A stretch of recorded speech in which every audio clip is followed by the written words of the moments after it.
Our audience knows he can pressure the ops lane because of that. So going into overtime, both towers very close, and you know, when you look at the matchup, Pedro does has a slight lead, but who do you think has the advantage?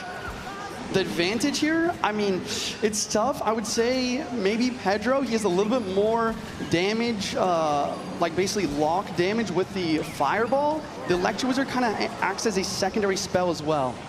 These skeleton barrels are so difficult to defend, forces out the defensive miner, and Pedro screams into the lead. I mean, Sub just doesn't have a small spell, and so every time the skeleton barrel locks onto the tower, I mean, an Evo Skelly barrel on the tower means GG, so he has to protect. Vines dropping, Evo Ghost as well, trying to clear this gang.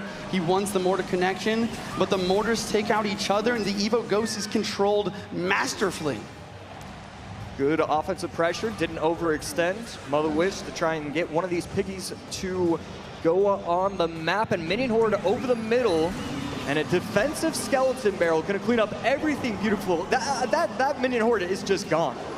And this is exactly how Muhammad Light likes to play. He gets the damage lead, and he then continues to use his Evos even on defense. And I think Pedro's taking a lot of that gameplay from him. I mean, I love the use of the Evo Skeleton Barrel to deal with the Minion Horde. Will the General oh my goodness, the General Jerry barely gets taken out by the E-Wiz. And right here, just Scar Me plus Skeleton King Larry's in right there. Boss Bandit does clean up pretty nicely. Mother Witch pressure over the middle, 15 seconds left. This is an all-out assault. If he defends, he wins. If he doesn't, Sub does. Wait, the Evo Ghost is going toward the tower. Ghoul's on tower. 11, Mortar's not helping. He takes the lead. He takes the lead. If he fireballs in time. If he fireballs in time. Fireball. Fireball doesn't get there. Fireball doesn't get there. Sub gets it. Sub gets it. And as you called it out, Sub using the Evo Ghost, trying to scream with a hot start, and that's exactly what happens. 2-0 in this opening best of 5. I mean, I'm almost speechless right now. I thought Sub would use the Evo Ghost and tried to scream into that lead. He has the 2-0 now. Pedro also used Login Fireball, one of the most key spells again. Pedro really kind of on his back foot and in a tough situation. Unbelievable pressure by Sub in that match in order to get that damage lead back. And I cannot believe that fireball didn't hit in time. Unbelievable stuff. I mean, Sub just taking deep breaths, trying to center himself. He knows all he has to do is win 1 out of the next 3 games to confirm $100,000 and put himself in a prime position to make another $100,000 after that. So that's to be feeling so good. And we saw RG versus RG, where Pedro is considered one of the best in the world. Yeah. Mortar versus Mortar, where Pedro is considered best in the world. I mean, Sub's gameplay today and in this entire tournament, he's turning heads. I mean, I have nothing else to say. Let's go over this replay. Fireball dropped on the right since Pedro didn't have any spells in cycle, and Sub knew that it was moment to attack. He goes for the Mother Witch over the river to deal with that gang. And the Electro Wizard is trying his best with the Vines. And then look at this Evo Ghost. It ignores the mortar. That was the big mistake there, trying to pull the Ghost to the middle of the map. But instead, Ghost goes towards that gang. And once again, the Mother Witches continue to spawn, and the Fireball just not quite there in time. Was that the perfect placement? That is a good point. The perfect placement, if you're trying to get a spell on your opponent's tower as quickly as possible, is towards the inside, towards the King Tower. I think he played it maybe a little bit further to the left side from his perspective. And maybe with the perfect placement, it would have got there. Yeah, we could have easily been seeing a 1-1. We don't know, and it doesn't matter because Sub is now up 2-0, feeling himself as he absolutely should be. I mean, just what an incredible start for Sub. And you know, if you are Pedro, how do you come back? You've lost with 2 of your best decks overall. Is there anything you would recommend? What do we need to see from him? Man, that is a tough question, because you're right. He went with his comfort. He lost, fair and square. Like that last matchup, I would say was pretty tough for Sub. But I think if I'm Pedro, what I need to do is really kind of think through all of the practice matches you've gone and done versus Sub, you know, try to understand that pattern, and you gotta try and almost snipe into a really good matchup and get yourself into this best of 5. Yeah, I love that answer because when you are faced with a deficit like this, you need a free win. You need something where it's like, I don't have to outplay my opponent 3 times in a row. Clearly, he's playing well. Clearly, it might not happen. Sometimes you need to snipe. You need to go all out. You need to run one of those 6 spells because you're predicting Expo. Something needs to happen for him, and I love that idea. I think going for a snipe has to be it.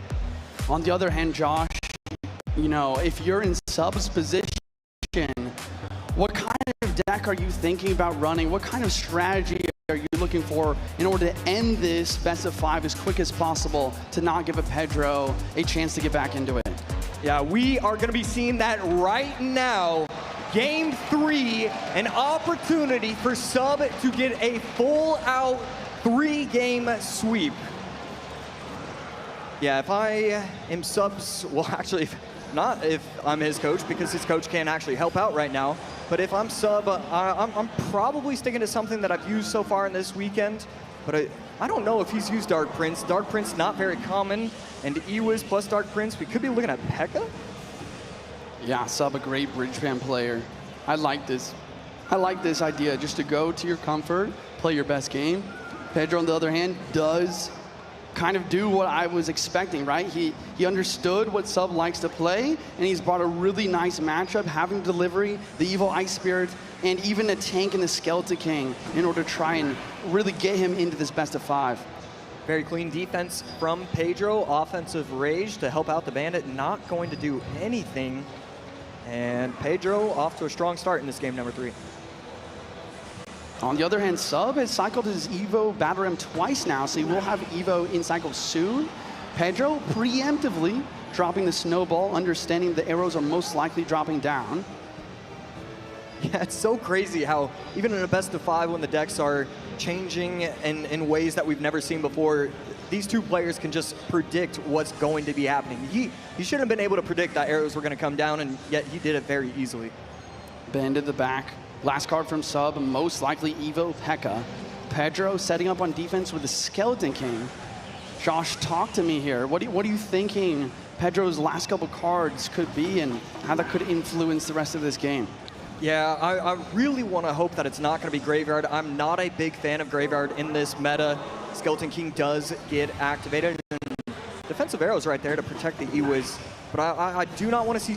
Okay, perfect. I really like that idea. And if we're going to be seeing Drill, we're probably going to be seeing Rocket. A lot of players are joining those two cards together, especially because we haven't seen him use that last card just yet.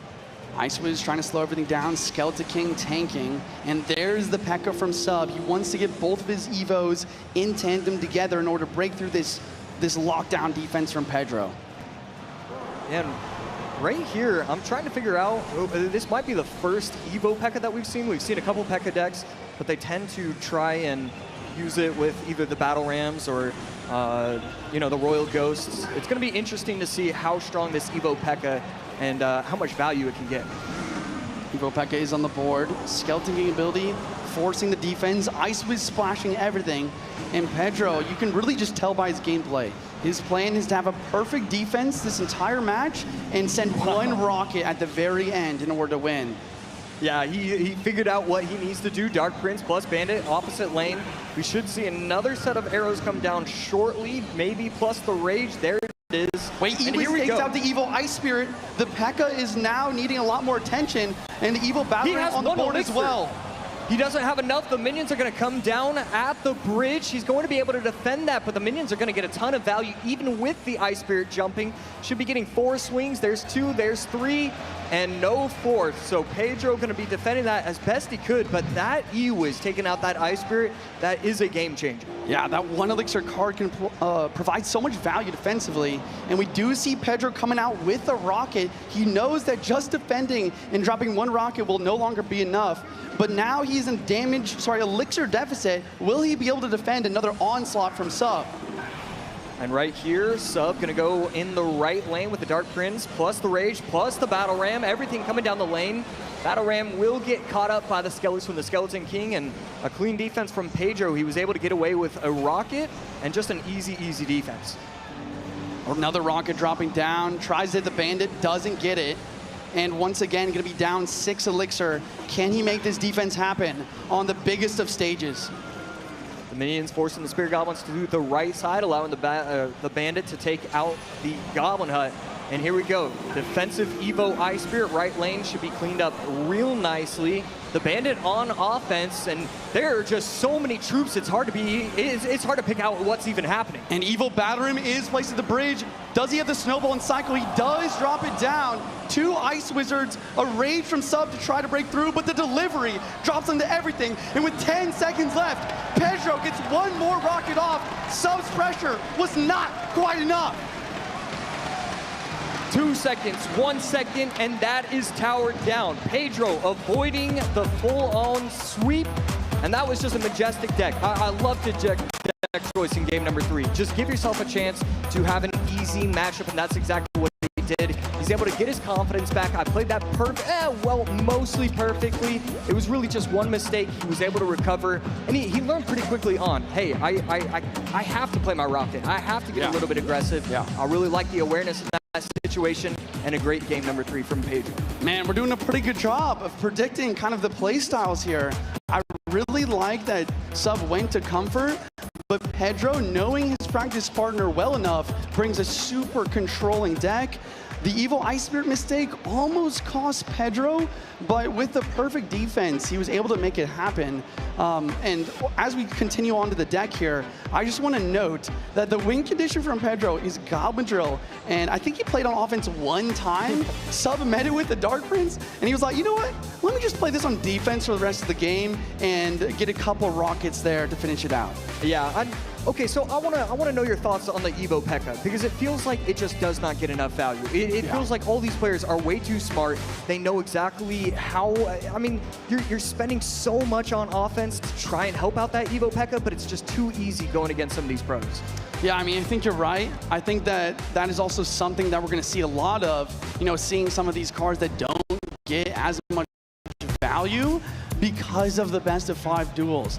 You know, we've gone through 3 decks now, which means 3 win conditions and almost 6 spells for both players are basically not going to be available for the rest of the best of 5. So as we continue on, we're going to have to see these players continue to get more and more creative with the cards they're picking. Yeah, absolutely. The champions are going to be changing. We should be seeing new champs and the Evos as well. So just so much that we just never get to see. The best of 5 format in this, it just creates something new, something fresh. It really is a joy to watch. Yeah, you know, as we're thinking about what decks could be played next, we've seen a lot of drill, we've seen Minor Mortar, we've seen RG. I think Electro Giant is available for both players, Graveyard potentially as well.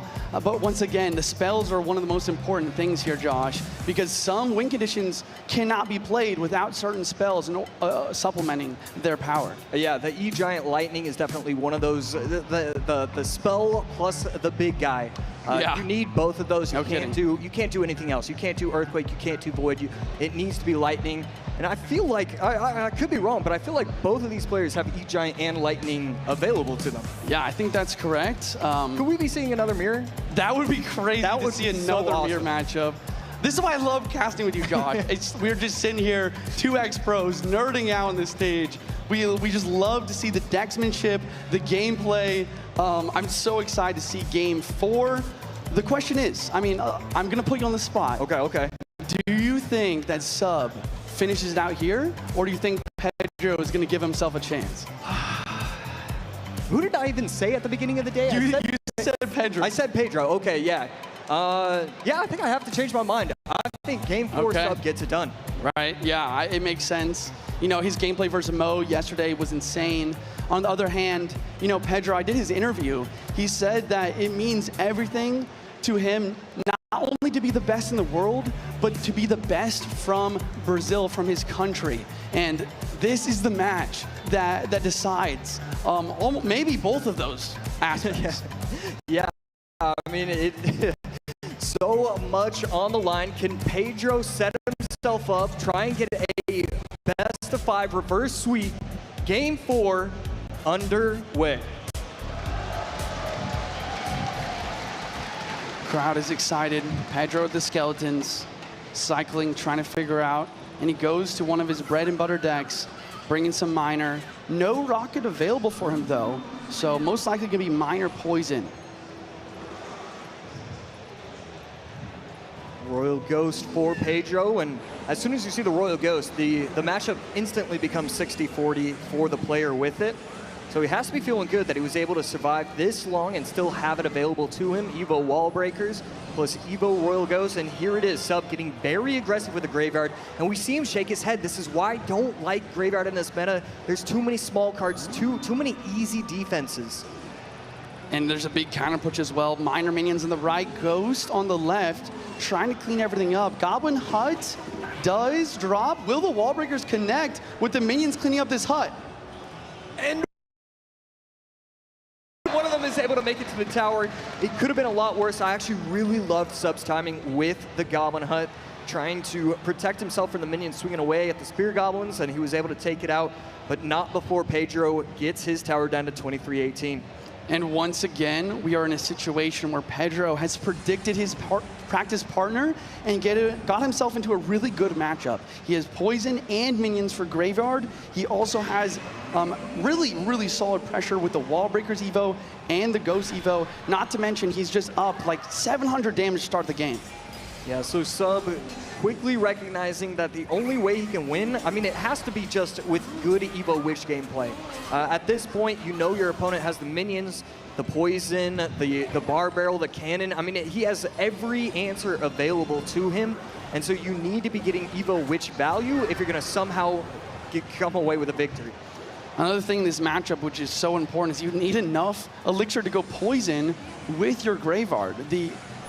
On his own, it's just not enough. You see the minions and skeletons just countering everything for very cheap, plus counter push every time. Yeah, and the cannon on 1% health is still going to get one shot on top of the Ice Wizard. And here we go. Pedro going to cycle cannons in the middle, recognizing that he can't overextend, but he can also just start playing troops. It should be easy defense again and again.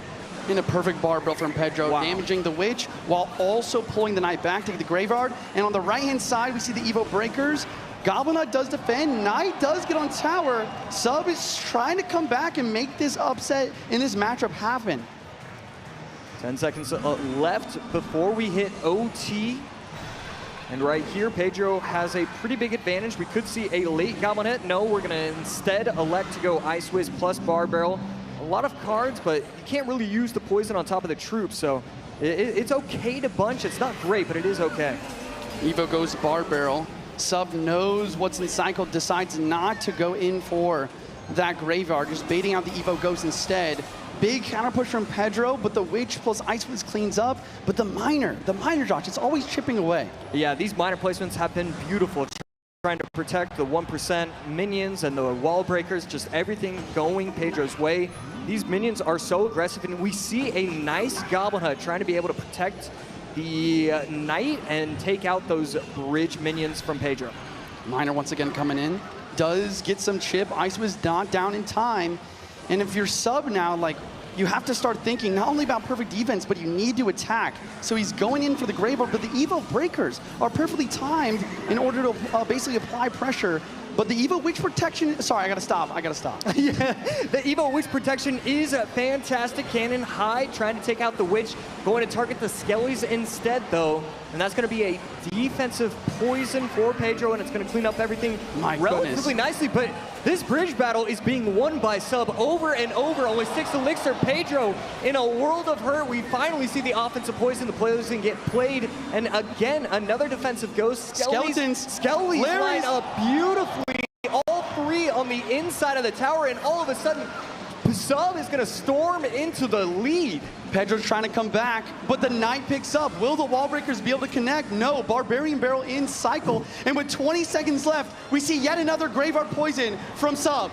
Now it's just RNG. Can you have the Skellies hit the tower? We see one Skelly get on the tower, and that's going to be it. 1399, able to protect, not give up any damage. We see the offensive Graveyard.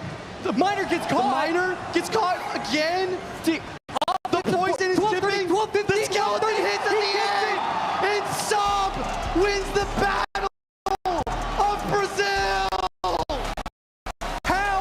did he do that? He was down so much. The Evil Witch protected again and again. Offensive graveyard, the patience was brilliant.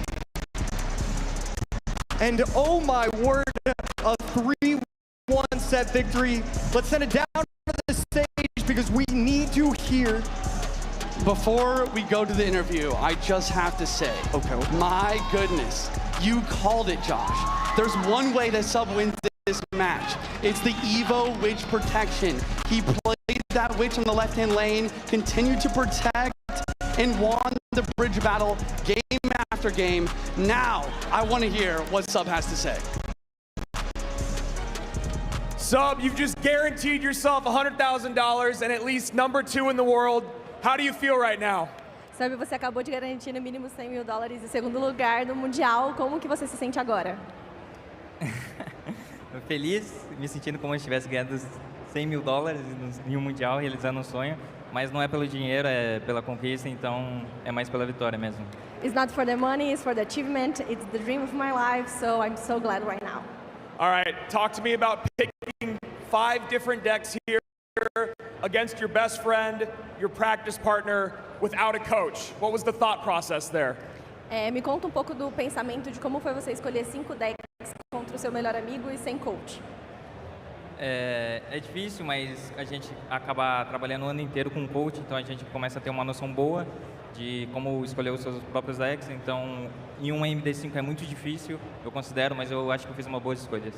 Play with a coach along the year makes me understand how to make the best choices, and it's a MD5. It's a tough decision, but I just pick the best of them. Let's hear it one more time for Sub!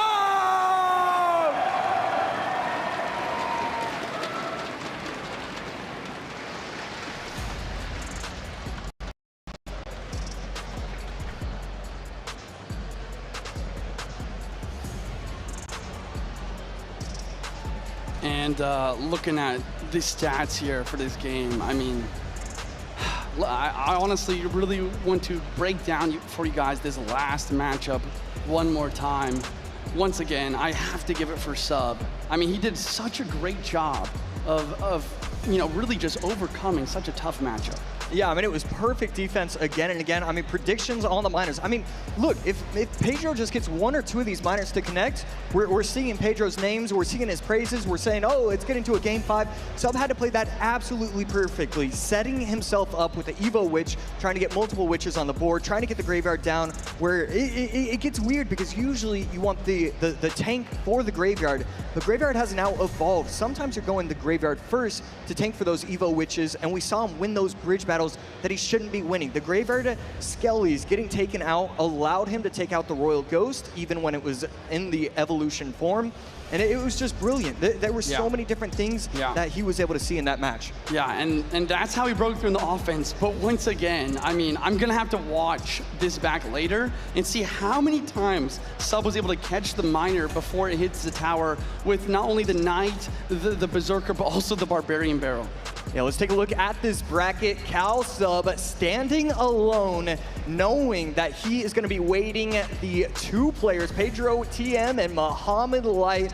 We're definitely going to give Pedro, a fair bit of time. We want to make sure that he's ready and able to perform against Muhammad Light at his best.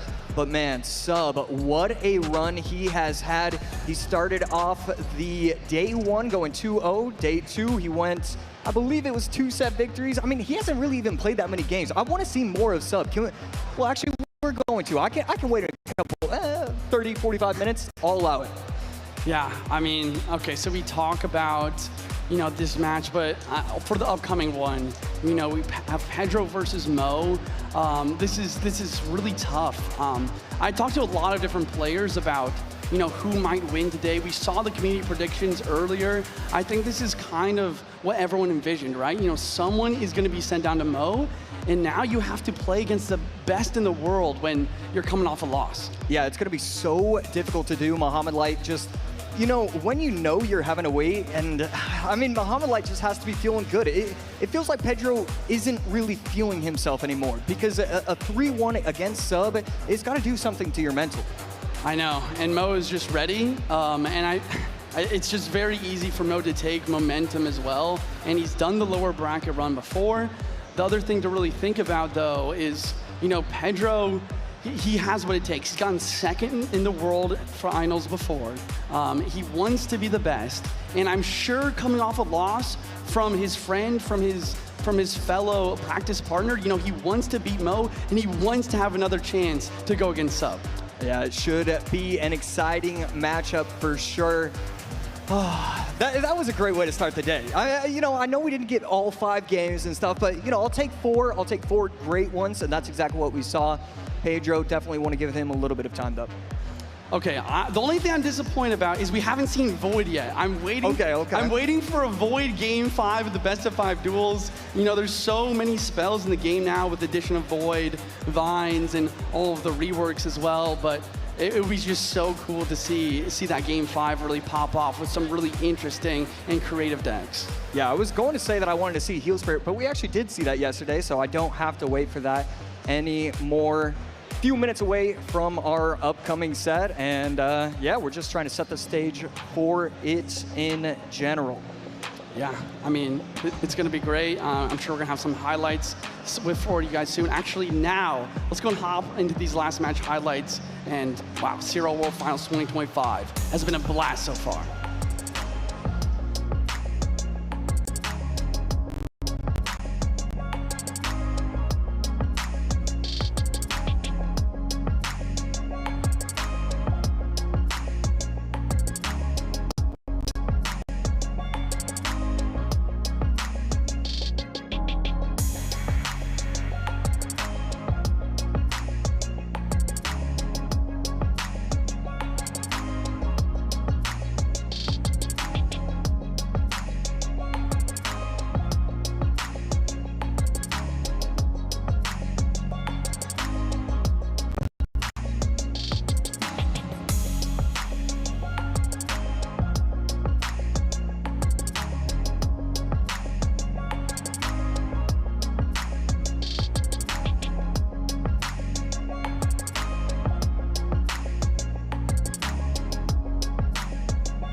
My favorite emote is the little prince pointing one. It does like this. Eu acho que é o do reizinho chorando. É meu emote favorito. El duende riéndose. Y sería algo como... 私の一番の好きなエモートはこれです。I don't have gold emote. I usually go for good luck, that is a text one. And then I like to do a princess thumbs up, so it's sort of like, yeah. Yeah. My favorite emote is 헤헤헤하. 제가 가장 좋아하는 이모티콘은 최근에 출시한 6-7 이모티콘이고요. 6-7. My go-to emote is the mi. Meu emote favorito eu acho que o da CRL, que é o do dedinho assim, ó. My go-to emote, it's the exit chef. Okay, so my go-to emote, I mean, I love the Goblin thumbs down emote from the Goblin Queen's Journey, and it's like, huh. So, yeah, that's definitely my favorite.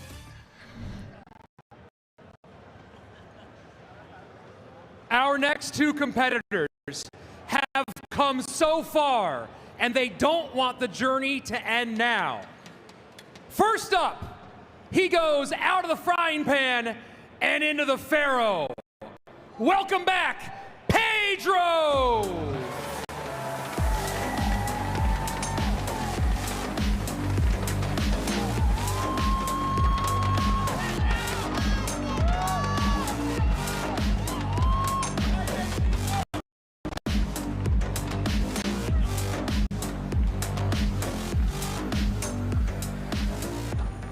And his opponent is no stranger to the lower bracket. Some might say this is where he belongs.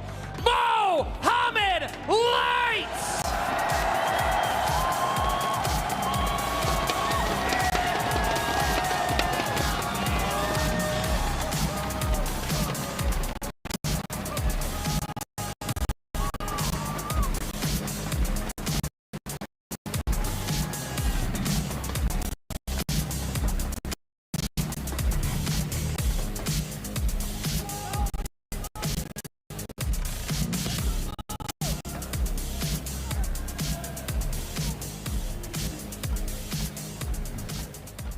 He made a lower bracket run in 2022 when he won his first championship. Can he do it again to win his third? Only me and Mugi have 2 championships, and if I were to win this one, I would have the most in history. And Pedro comes out and does it the easy way. 2 games up, 2 games down. Depois de 2024 eu ter sido eliminado em 5º lugar. Que eu joguei, eu fiquei em 2º lugar, então acho que falta um campeão mundial pra mim. I'm confident in my abilities to be able to beat him. Tome cuidado porque esse ano eu estou no nível máximo. May the better player win. And a rematch from Stats Royale here between Pedro and Mohamed Light. It was actually Pedro that came out on top and ended up winning that golden ticket. How things have changed since then, though. AC coming off of a best of 5, beaten by his best friend, going, and that was just so good from Rich. Out of the frying pan into the Pharaoh. I love that. And I got to imagine Pedro right now is having to do a lot of resetting while Mo Light is sitting there thinking, I can make this lower bracket dream happen again. Did you see my notes? I give it a 9.8 out of 10. that was probably the best one that I've heard from Rich in my entire life. Absolutely brilliant, and I'm so excited for this set overall. Pedro versus Mohamed Light, just how you drew it up when you were trying to make those brackets on day 1. How do I want to see this end up? I want to see Pedro, I want to see Mohamed Light, and we're finally getting it. Absolutely, and Pedro obviously no stranger to being in the top 3, top 2 a couple of years ago. Last year, maybe not as successful now, as you guys can see, this journey that they have gone on along the way. Right there, 2021, number 2 for Mo. A lot of championships in there as well, 2022 and 2024. You can see they're winning the golden ticket in the Kalalis Cup. On the bottom of your screen, you can see Pedro back in 2023. This is a great graphic, by the way. Let's just shout out here. This is a great graphic. And then, of course, 5th, 6th in 2024 gets the golden ticket from Stats Royale, like we were just talking about. As you guys can see, Mohamed Light gets 4th place there, not able to make it to the championship there, but doesn't matter. We're still here with him. AC, other than just talking about numbers and decks like we're going to do for the next couple hours, I want to talk to you about resetting on the big stage when you've come off of a loss. Obviously, you were very familiar in the Teams Edition. Sometimes things start off well in the day, sometimes they don't. What's the best way to reset after a moment like that with a crowd like this, the response? You know, how do you temper the nerves? How do you reset as a former pro? Yeah, I think what you do is you allow yourself to explode. You say, okay, everything went wrong. I didn't do well enough. I did this poorly. I didn't choose the right decks. I'm done, all right? This didn't happen. It's whatever. I'm on to the next one. If you don't let your emotions out, you're going to do it on stage. You're going to think too hard. You're not going to think as clearly. You're going to get too aggressive, even too aggressive for today's, this weekend. So you just need to allow yourself to just completely be okay and start from 0. Pedro is a little bit more of a slow-paced player than maybe someone like Sandbox. We saw Sandbox yesterday feeling that he was getting an edge over the Pharaoh and maybe going to take the game, getting ahead of himself. I imagine that's something Pedro's really going to have to work on here to make sure that he is calm, cool, collected as this game and match goes on. You know, just because Mo's down doesn't mean he's out. We saw him come back twice yesterday in that elimination match. And predictions, I was just going to say, AC, no surprise here from the audience at home. Mo Light, 86% and just 14% for Pedro. AC, where did you go in this matchup? Yeah, we don't even, okay, yes, we can have the graphic, I guess. Yes, I did choose Mohamed Light. They made that. You got to let them show it. That's true, and you guys are doing great. Yep, again, and who did you choose? I also went Mo Light. I believe the rest of our team also goes Mo Light. It's just one of those things. It's so hard to bet against him, and in the lower bracket and the fact that he is coming in fresh to this match where, just like we talked about, Pedro just had to show 4 different decks. He just lost to his best friend. He got about, what, 5 to 7 minutes to reset, and he's already right back on stage against the Pharaoh. And this is a very difficult spot to be in. Mohamed Light hoping that Mama Mo was able to get him a nice big breakfast today after his conversation yesterday on stage. Feeling well fed, feeling well rested, and ready to go. This is the lower bracket final of the CRL 2025 World Finals. One player will go home with $50,000. The other one guaranteed a minimum of $100,000. And of course, second place. No one wants third. No one wants second. Everyone wants the crown. Who will it be? We're about to find out. 3 players remain, 2 though, with only 1 life to give. Lower bracket finals starts now.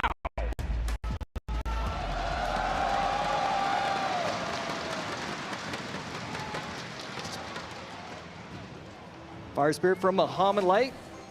And a Fisherman in response from Pedro. After looking at the Fisherman, we automatically have to assume it's going to be a Royal Giant. Mohamed Light with the Firecracker as well, and you got to think Hog, and that's exactly what's going to happen. Yeah, you got to think Hog, and you got to think we're in a best of 5, seeing the Fire Spirit coupled with the Firecracker and Hog Rider. Usually the last choice on the list. Well, Heal Spirit's probably the last choice on the list.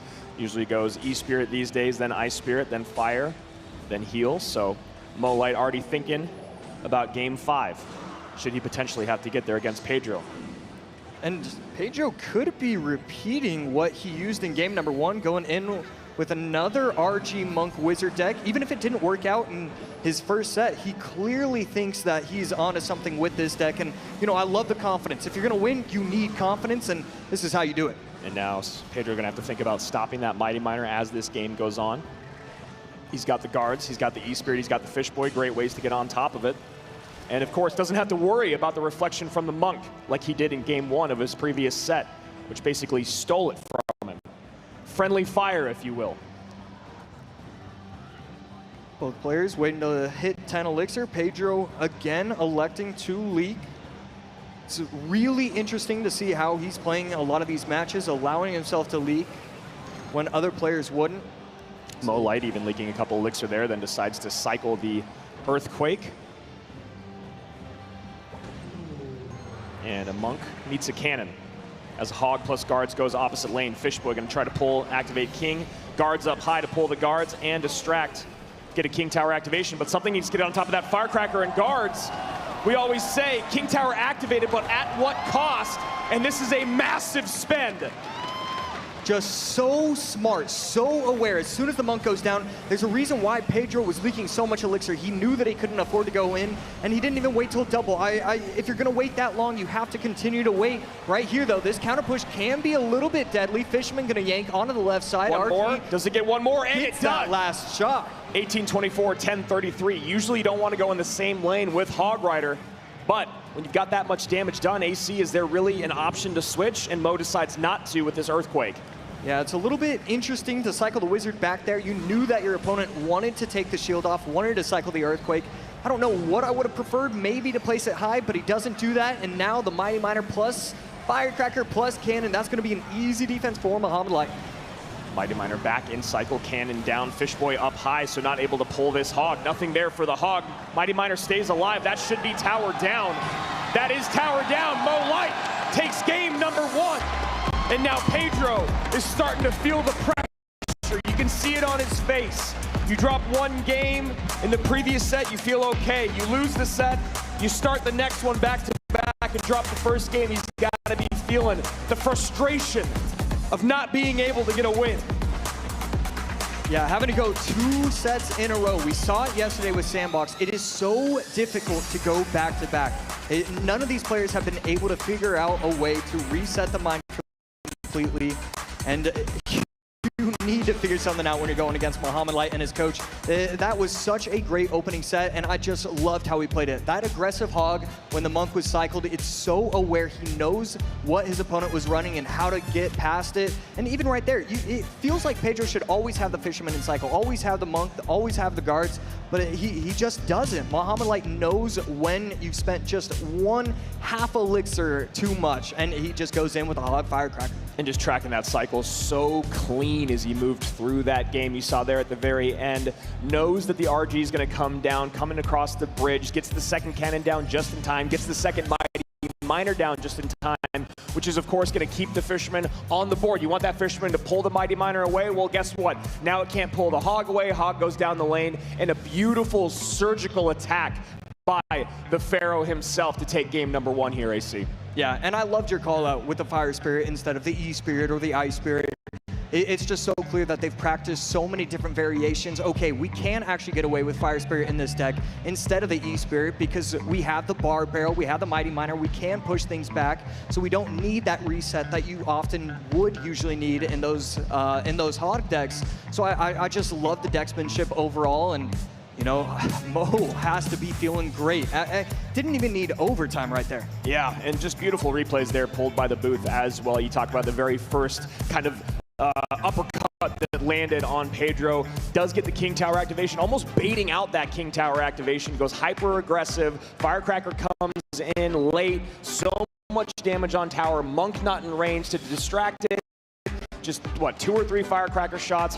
Hog gets pulled to tower. Guards get distracted. Just so much spent by Pedro that did not really do anything for him other than give him a King Tower activation and a lot of damage taken. Yeah, I'd love to see a player cam reaction because when he went in with that Monk on the other side, I feel like he went like, ding, I figured this out, I get to go all in, and I'm sure that's exactly what happened. Can Pedro reset, or will the blows continue to land? Game 2, lower bracket final, best of 5, coming your way. And that is a card we have not seen yet this weekend, I believe, the Demolisher, and that is why we love the best of 5 format. It's a lot of cards in this game, AC. Some of them get neglected.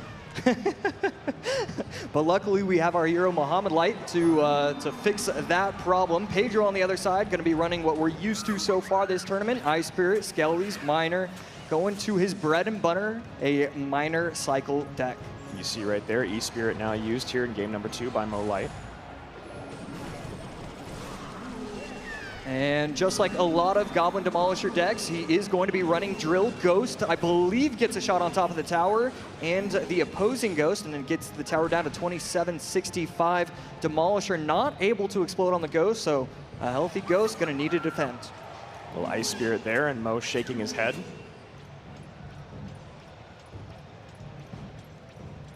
Pedro up by about 1. Berserker not going to be a threat. 2765 to 2 untouched towers by Mo Light, who's had the only game without taking damage all weekend, I believe. It's going to be incredibly difficult to do that against Miner, so if he does that again, I got $1 for him. Big spender, AC. I mean, they're making a lot of money. So. Already guaranteed $50,000.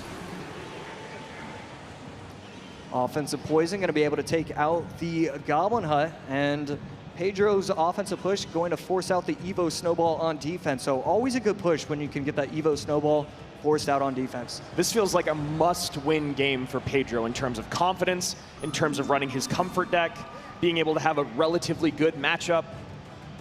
I can't imagine he takes another loss here and then is able to bounce back and reverse sweep. So let's see if Pedro can even things up here as we take into 1 minute left in regulation. Another high Goblin Hut. We're seeing a lot of these players realize quickly on that you need to be doing that. You need to be applying pressure. And right here, it's just Evo Ghost Battle Royale.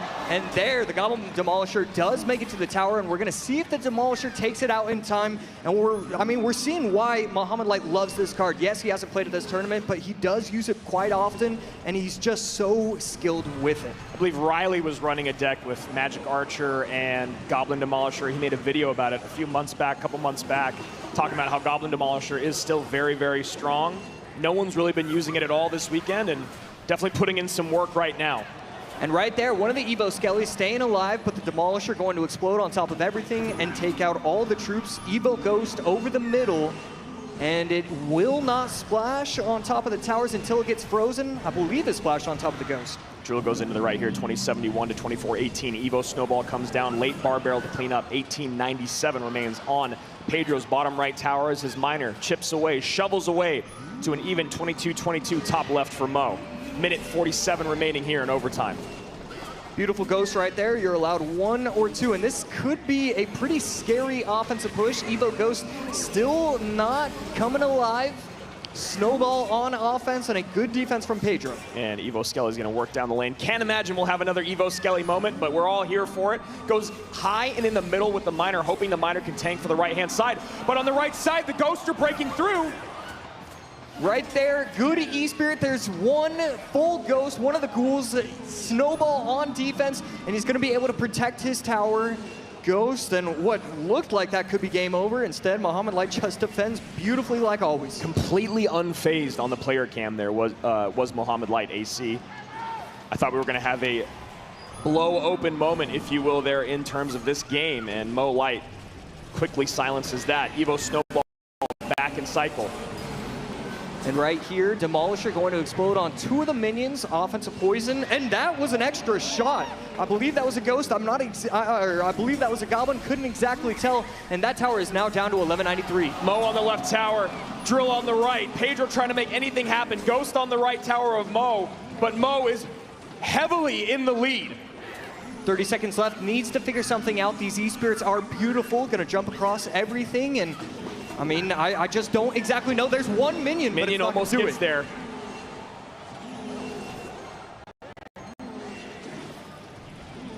$12:45, 13 seconds left. One of the miners going to town. He's going to be able to get the tower low, needs to defend it. Evo Snowball forced out. 975 bottom left, 911 top right. Pedro now in the lead with 3 seconds remaining. Poison's in, poison wins, and Pedro able to come back in the final moments, and that's exactly what he needed to do, AC. He shouldn't have been able to do it. Mohamed Light, I mean, he controlled the entire game. 4 minutes, 50 seconds. 4 minutes and 50 seconds of the game. I was thinking Mohamed Light wins it. The final 10, Pedro. And it felt like he was completely off the rails defensively there for several dozens of seconds there in that final minute. Defensively and offensively. Yes. He had no opportunity. The Evo goes from it was dominating the map. The Evo Skelly's got no value. Every time he plays it, he's getting offensive poison pressure, so it doesn't do anything.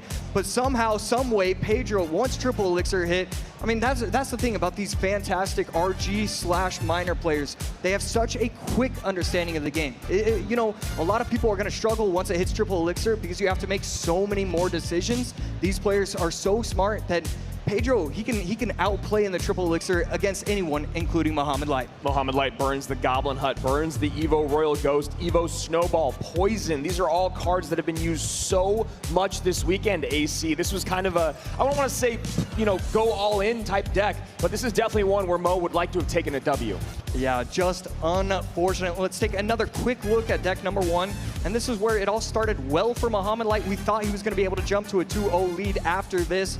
It was the Hog Firecracker that really won him the game. It was just a brilliant job. And, you know, Pedro really responded well. After losing the opening set and to be able to come back, it says so much about Pedro. Yeah, absolutely. And you know what? That's really, really what he needed confidence-wise as well. When you talk about how rough that first set was against Sub, now coming into Mo, drops game number 1, comes out with his bread and butter to reset things. Now we're at a 1-1 best of 3. Obviously, a lot of cards are out now for both players, but this is a great moment for Pedro to reset the balances and try to take this set. I mean, it really does feel like all the momentum has shifted. At one point, we were thinking, okay, Mohamed Light goes to 2-0. You know, Pedro's lost 5 out of 6 games instead. Now it's just 4 out of 6 games. It could be anybody's match. I'm just so impressed with the resilience from Pedro. It is so difficult, and I feel like it's very clear to the audience, but I need to reiterate it. It is so difficult to come back in these moments. There's something about even when like 2 people are spectating you in game and you start making mistakes and you're like, I don't know who's watching me, but this is embarrassing for me. Now you're talking about being in front of a room of hundreds of people that are hanging on every move you make, every misplay, every moment of greatness. There's explosions in the room here. So you have to imagine that pressure is just absolutely insane, and they have both calmed out. You can see see Mo locked in here. Pedro finally looking like he's got a little bit more confidence under his belt as we're about to hop into game number 3 in our lower bracket final. Shout out to the crowd here. Shout out to the people that dressed up at DreamHack Atlanta for our CRL 2025 World Finals. We love seeing you guys here. Make some noise as we're getting ready for game number 3. The only difference between having 2 viewers and panicking and losing that game is that the next game I'm only going to have 0 viewers. And so all these all these spectators, they're going to be wanting to watch. It doesn't matter if you lose 2 in a row. You got to watch. You got to see what is happening here. Here we go. Game number 3, lower bracket finals, 2025 World Finals. Let's go. Looking like maybe even a mortar mirror matchup. Ice Wizard to respond to the mortar, minions to help out, and the skeleton barrel almost explodes on top of the Ice Wizard. Should But get that's a still going to shot. be a, yep, that's still going to be a shot. Wow. Just in time. And Pedro looking like he's running the deck that Mo created, while Mo is running the deck that has been very popular here on ladder. And that is a big spend by Pedro. That ability is going to clean things up, get some good damage on tower. Yeah, zapping away, killing the Berserker, gets the tower down to 2391, and it's a very close game. Ice Wizard once again defending these mortars, and the Cannoneer is going to take it out just in time, getting the tower down to 2107. 2391, 2107 in a mortar matchup here. It's very interesting that Pedro has played a lot of mirror win-con matchups in these best of 5. Started out with Sub going back to back, now here with Mo. Game 3.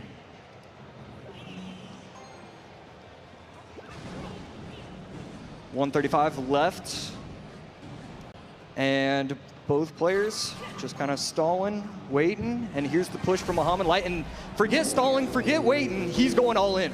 And Boss Bandit there. He was to slow, but that ability should get a decent amount of value once again as the Boss Bandit turns around, does not dash to the Doctor, and the Doctor untouched crossing the river, got to spend even more. Does Pedro, 1957, 2066. The only grace he has is the fact that the Cannoneer Tower starts with less HP. Evo Skeleton Barrel trying to take out the minions, and that's exactly what's going to happen. And Muhammad Light doesn't have a lot of elixir. Ice Wizard going to be forced out. Does he have the fireball? He does. That should be a lot. Oh, perfect gang there from Mo, knowing how this deck is built, considering he's the one that made it popular this weekend. And right there, Evo Skeleton Barrel going to be able to lock onto the mortar, take it out completely. Minions in response, and a defensive mortar forced out as well. How expensive that Boss Bandit is and how it dashes all over the board. Not really a great distraction for an opponent's mortar. So Pedro forced to use a mortar of his own defensively. Goblin Gang at the bridge, trying to take it out in time, and that's exactly what's going to happen. Defensive arrows. Doesn't matter that the mortar's out, you still need to take care of the Goblin Gang. High E-Wiz takes out the Skeleton Barrel perfectly.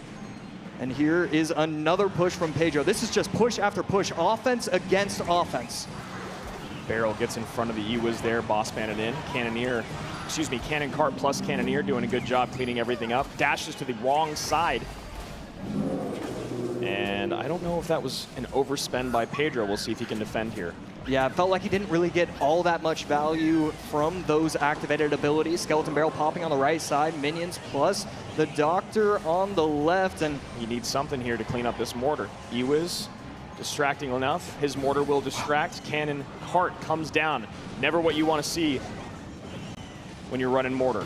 And right there, we should see an Ice Wizard come down, and that's exactly what's going to happen. A pretty healthy mortar on the left side, and it's going to force out a defensive Goblin Gang, but not before it gets 2 shots, and not before it allows Muhammad Light to get aggressive again. Another mortar down. Berserker to distract, but should get pulled out of range in just a second. No, it does not. Mortar comes down just in case for Pedro to play some defense. 1828, 1628, separated by 200 HP. That mortar will take the lead on the left-hand side if it's left undefended by Pedro. Wow, and again, Muhammad Light forgetting about the mortar, just going in aggressive with his Goblinstein, and it's going to set himself up for another Evo mortar on the left, plus skeleton barrel. Evo mortar almost locks again. Pedro gets his defensive mortar down just in time. Goblin Gang going to distract for one shot, going to need something else for the next. Goblin Gang on defense with the help of the Ice Whiz, no damage, and again, Goblinstein on the left, getting aggressive as he can be. Sometimes the best defense, AC, is just a whole lot of offense, and that is exactly what Mo's trying to do here. Pedro really could not take that Skelly Barrel drop. He takes the damage, he takes some damage from some of the Larrys as well. 1787, 1321, 20 seconds remain. At this point, Muhammad Light can defend and win out. The skeleton barrel does pop.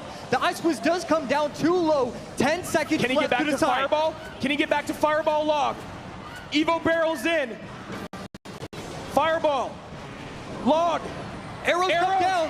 One of the Skellies. But Mo still wins it. Mo still wins it. One of the 30 HP. 23 HP. An insane nail biter between Mo Light, who now takes the advantage 2-1 in this best of 5. Muhammad Light would have been sick. That one singular skeleton, the Cannoneer, it knew its job, it knew its priorities. I gotta take that little guy out. Does it exactly that way, and Muhammad Light now leads 2-1. You know, sometimes people talk about mortar players being brain dead. They just drop everything at the bridge, everything at the, behind their mortar, in front of the mortar, defend. The aggression and the defense from both of these players was absolutely mesmerizing for that entirety of those 5 minutes. Two very different looks here. AC, the advantage, hard to say. Yeah, exactly. I mean, this matchup, it was just who can play it that 1/10% better. I mean, that was just wonderful to watch. We see the same evolutions, the same concept of a deck, but then the surrounding cards. I mean, Pedro using what Muhammad Light brought to this tournament at the very beginning. Muhammad Light recognizing, okay, if other people are going to copy me, I'll just use what's been in the meta, what's been the staple that we've seen so far. That Ice Wizard put in so much work, got it perfectly timed most of the time, but not all. And Mama Mo locked in, ready to support her son to try to get that 3rd title and make CRL history. What an incredible back and forth in that game, AC. So excited to see what the rest of this set has in store for us. And that was just, you talk about one more Fireball. Yep. One more Skeleton Barrel drop. How about one more log in the entirety of 5 minutes? Not able to find one moment to get an extra Fireball on tower. Mo never giving that much value. He was locked in. Pedro was on the right side that entire game, but never able to get that extra 23 HP that he needed to steal that game. And now we find a moment where Pedro back up against the wall. He has got to sweep Muhammad Light for this next couple games, or he'll be sent home. World number 3. World number 2 back in 2023, but that ever-elusive championship still out of reach. Can he do it? Game number 4, Pedro's life on the line. Let's go.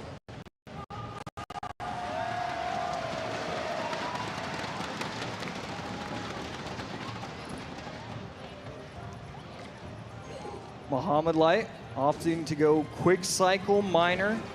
One of the most intimidating ways to see your opponent start. Seeing Mo play a bunch of cards in a miner. Ice Whiz, Snowball, Evo, Bomber in support of this Skeleton King.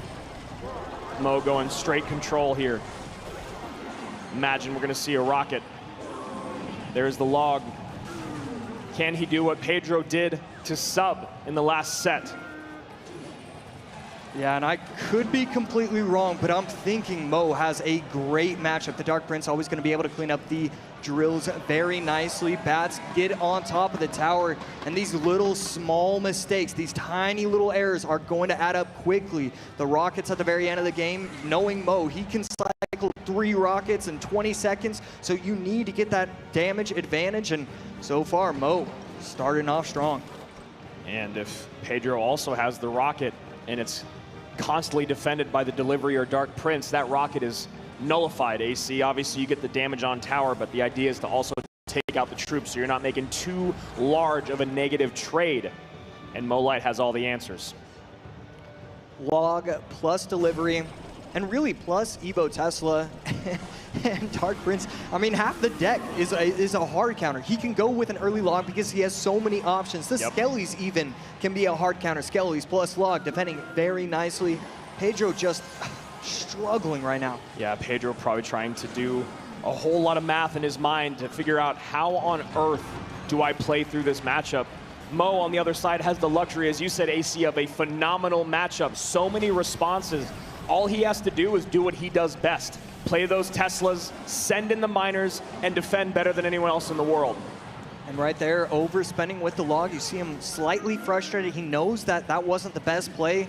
And it's weird. It feels like Mo has gotten more nervous in this game, knowing that he has the matchup, knowing that he should be setting himself to the to the championship game if he plays it perfectly. It's a really good point that you make there. It does seem like Mo is just a little bit like, I have this match. There's the rocket we're talking about. Dark Prince shield comes off. Great counter push coming in both lanes now. Bats plus miner to the left. Nothing there for the Bats. There's the Ice Wiz. Maybe a late delivery here as the Dark Prince connects. No, a Skeleton King comes down, and now a rocket out from Mo on the right-hand tower, taking the lead by 1,100. 3 seconds away from overtime, and Muhammad Light just controlling this game entirely. Set himself up so beautifully with this matchup. Skellies do come down. Rocket will get a little bit of value. There's just no way. There's just no way. 600 HP separating the two players. Another rocket going to come down. Does it catch the Ice Wiz? Wow. It will. And so this miner is just going to chip away. AC, it's a little early, but that shot right there from the rocket may have been the nail in the coffin here for Pedro. 651, 2 rockets away is Mo Light from another grand finals at CRL World Finals. Snowball not taking off the shield, so it's going to provide an easy defense for the Dark Prince. Delivery going to come down, 455 HP with the help of the rocket. You're going to get down to 84. That's it. Plus the Dark Prince. It's over. Muhammad Light. 5 World Finals in a row. 2 championships under his belt. And now, returning to the grand final stage is the greatest of all time. The best matchup that you could hope for after playing through a nail-biter of a Game 3. Mo Light does it again.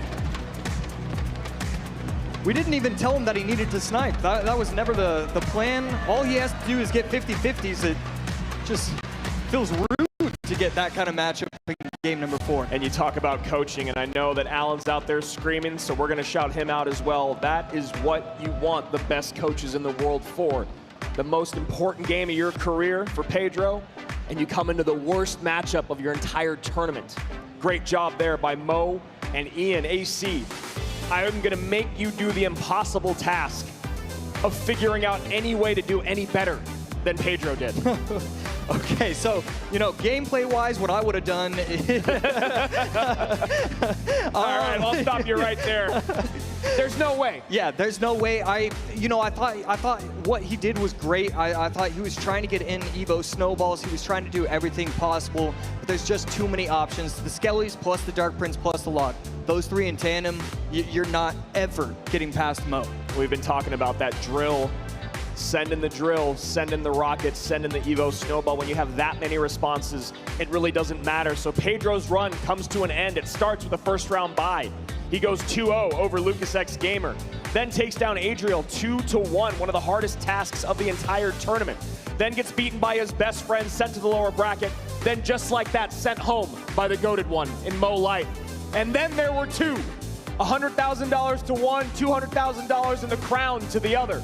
Sub versus Mo Light in a potential back-to-back grand finals. Sub has to be feeling pretty good though. I feel like you're not really all that worried. You know Mo Light is great. You know he is. But really, what he showed today and what Mo Light, I mean, it was 3-1, 3-1. So, you know, there's nothing that he did that Sub didn't do as well. And so I feel like that has to be a pretty good sign for Sub. The only man to beat Mohamed Light this entire weekend is the one he's running into in the grand finals. As we talked about before, Stats Royale was this place where Mo ran into someone, you know, in Pedro. That was a rematch there. Sub has obviously ran into Mo many times in their career. Favor has always gone basically to Mohamed Light. Sub trying to rewrite the script. And my goodness, if you didn't catch all the action live, let's take a look back at that beautiful best of 5 here.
We're here at CRL World Finals 2025 at DreamHack Atlanta. Check out this crowd, just absolutely wild. The best we have ever had. I am so pumped for day 2 and day 3. What is up, Atlanta?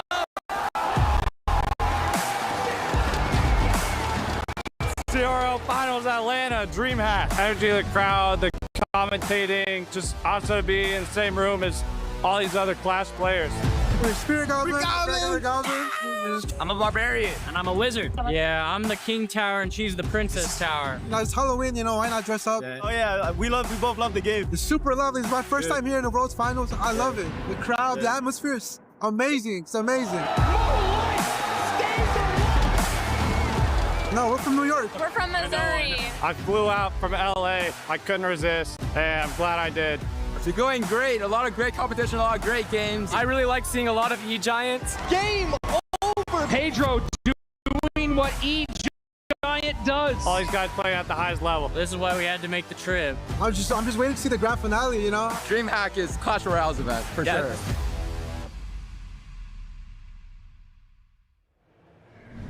We are just a few minutes away from crowning the next Clash Royale League World Champion. So who better to be with than the first ever solo world champion, back 2017 CCGS, Sergio Ramos. Sergio, you've seen Clash Royale go through so many phases. What's it like being here with this crazy crowd in Atlanta? Man, this is just great. A lot of people here. I love it a lot. Well, we've seen you grow up. The first time we saw you on stage, you still had braces, and now you have a beard. What's it like growing up with Clash Royale the way you have? Man, this is just insane. I started playing Clash Royale when I was like 15, I think. Now I'm 24, I'm about to turn 25. Just insane. I didn't think I was going to play that much, but I don't know, maybe I will turn 50 and still playing, who knows? Games you play for a lifetime, that's the idea.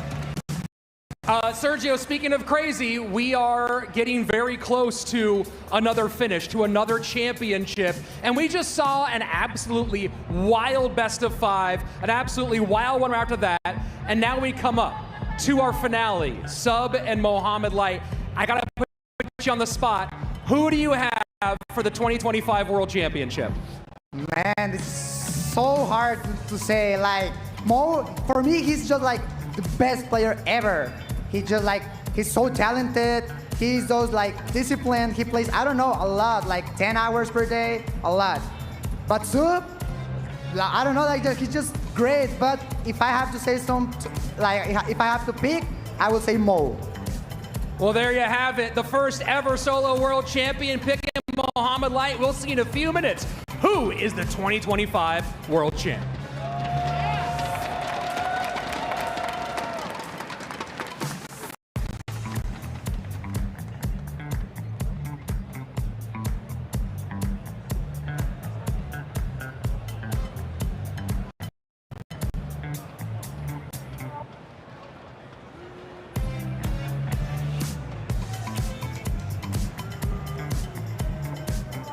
Hundreds of millions have tried, only 2 have succeeded.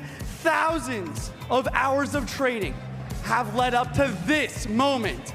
He sent Mo to the lower bracket yesterday. Can he win again? Everyone, give it up for Cal Sub!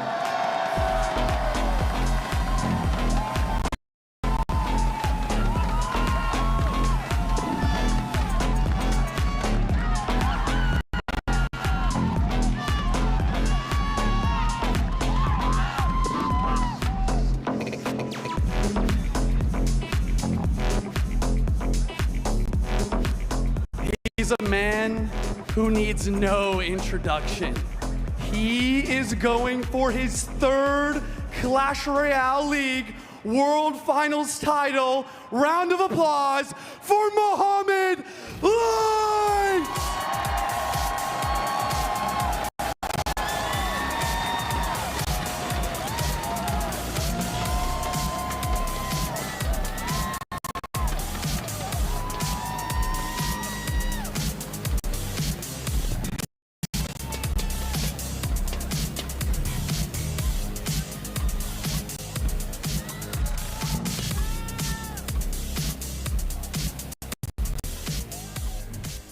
He made a lower bracket run in 2022 when he won his first championship. Can he do it again to win his 3rd? Only me and Mugi have 2 championships, and if I were to win this one, I would have the most in history. But there's not enough time, and Mo Light is gonna have to repeat a lower bracket run. Sub gets it done. Por causa que, como eu falei, todo mundo acreditava, como você falou, todo mundo acreditava no Mohamed. E, pô, ganhar de um cara desse, você ganha confiança e isso é ótimo pros próximos jogos. Since I already faced Sub and unfortunately I lost, I'm going to figure what went wrong and find an alternative strategy that can work. Treinei bastante, me dediquei bastante, analisei bastante, justamente contra o Mohamed, que é um cara que 2 vezes campeão mundial, então tem que ter preparo a mais. E é isso. May the better player win. And history is upon us. Either a first-time, 3-time world champion, or the first ever Brazilian world champion. And Rich, we're back on the desk for grand finals once again. It's so great to be here. This is one of my favorite moments you and I get to have every single year, where we get to commentate the biggest moment in Clash Royale. And how does it get any bigger than this with the skill level we've seen from these two? Mohamed Light is putting it on the way we know that he can in the lower bracket run. And on the other side of things, Sub has been we've known how good he is. He has the most monthly finals appearances out of anybody here without that #1, and today he has the chance to make that #1 happen for the first time as a world championship. And he got second twice, you know, being the underdog. Everyone had doubts about how good he actually was. Well, you got there on points, but you didn't win an actual monthly final. You didn't get it through the LCQ. And I talked to Sub, you know, when we sat down for an interview, and he said he loved that. It showed his consistency. He thought he was the strongest player. He was able to do it all year long, which we know it's all about that mental fortitude, that perseverance. You get on this stage, you never know what's going to happen, and Sub has played through adversity all year long. Well, and that's the big thing we've seen from Sub that might be the most important skill he has, is that he has played so well under pressure.